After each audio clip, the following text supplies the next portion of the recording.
നമുക്കെല്ലാം അറിയാവുന്നതുപോലെ ഇന്ത്യയുടെ രാഷ്ട്രശില്പി എന്നറിയപ്പെടുന്ന ജവഹർലാൽ നെഹ്റുവിൻ്റെ ജന്മദിനമാണ് ശിശുദിനമായിട്ട് ആചരിക്കപ്പെടുന്നത്. ജവഹർലാൽ നെഹ്റുവിൻ്റെ കുട്ടികളെ വളരെ ഇഷ്ടമായിരുന്നു. കുട്ടികൾ അദ്ദേഹത്തെ സ്നേഹപൂർവ്വം ചാച്ചാജി എന്ന് വിളിച്ചിരുന്നു. രണ്ട് കാര്യങ്ങൾ സൂചിപ്പിച്ചുകൊണ്ട് ജവഹർലാൽ നെഹ്റുവിനെ കുറിച്ച് കുറേ കാര്യങ്ങൾ ഇവിടെ പറഞ്ഞ് രണ്ട് കാര്യങ്ങൾ മാത്രം പറഞ്ഞുകൊണ്ട് ഞാൻ നിർത്താം. ഒന്ന്, അദ്ദേഹം നല്ല മെച്ചപ്പെട്ട സാമ്പത്തിക സ്ഥിതിയിലുള്ള ഒരു കുടുംബത്തിലാണ് ജനിച്ചത്. കാശ്മീരി പണ്ഡിറ്റ് വിഭാഗത്തിൽപ്പെടുന്ന ആളാണ്. അത്യാവശ്യം സാമ്പത്തിക സ്ഥിതിയുള്ള മനുഷ്യനായിരുന്നു. കുട്ടിക്കാലത്ത് ഇംഗ്ലീഷ് സ്കൂളുകളൊക്കെ ബഹിഷ്കരിക്കാനുള്ള ആഹ്വാനം ഉണ്ടായിരുന്നു.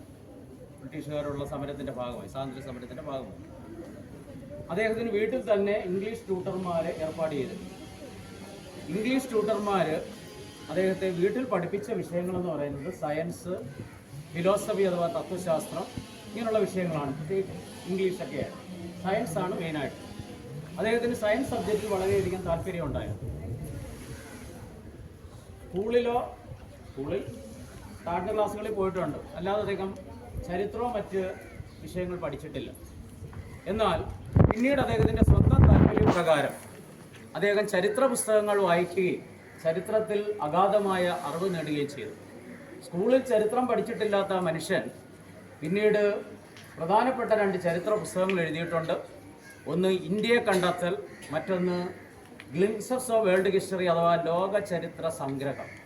ഇന്ന് ചരിത്രം പഠിക്കുന്ന കുട്ടികളെല്ലാം ഒരു റെഫറൻസ് ഗ്രന്ഥമായിട്ട് ഉപയോഗിക്കുന്ന രണ്ട് പുസ്തകങ്ങളാണ്. അപ്പോൾ അത് നമ്മൾ ഒന്നും പഠിച്ചില്ലെങ്കിലും നമുക്ക് താല്പര്യമുണ്ടെങ്കിൽ ഏത് വിഷയം പഠിക്കാമെന്നുള്ള ഒരു തെളിവ്. രണ്ടാമത്തെ കാര്യം, അദ്ദേഹത്തിന് ശാസ്ത്ര വിഷയങ്ങളോട് വളരെയധികം താല്പര്യമുള്ളതുകൊണ്ട് സ്വാതന്ത്ര്യാനന്തരം ശാസ്ത്ര മേഖലയുടെ പുരോഗതിക്ക് വേണ്ടി അദ്ദേഹം വളരെയധികം ശ്രദ്ധിക്കുകയുണ്ടായി.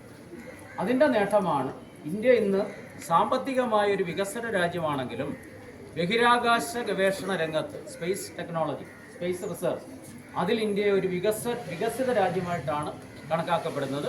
ഈ നേട്ടങ്ങളുടെയൊക്കെ പിന്നിൽ പ്രധാനമായിട്ടും ജവഹർലാൽ നെഹ്റുവാണ്.